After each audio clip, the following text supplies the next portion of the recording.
सरकार यो सदनलाई यति हेपेको छ कि यसको बयान गरी साध्य नै छैन। बारम्बार हामीलाई सदनबाट कार्यसूची आउँछ, ती कार्यसूचीहरू हटाइन्छ।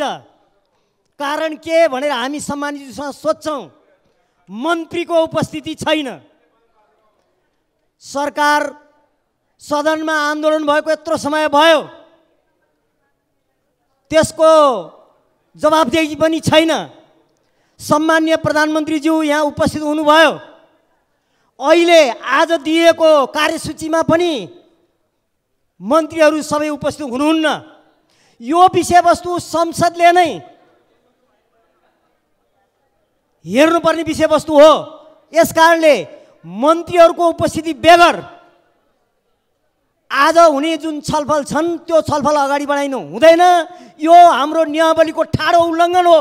हामीले अहिले भर्खरै सुन्यौं, सम्माननीयज्यूले निर्देश गर्नुभएको नियमावलीहरूलाई चाहिँ हामीले चाहिँ पालन गर्न पर्ने, सांसदले पालन गर्न पर्ने, सरकारले पालन गर्न नपर्ने। कहाँसम्मको अन्याय हो यो? सरकारले पालन गर्नु पर्दैन, सम्बन्धित मन्त्रीले पालन गर्नु पर्दैन। हामीले सम्माननीयजीले भने अनुसार खर्च कटौतीको प्रस्ताव पनि हामी दिन पाएनौं।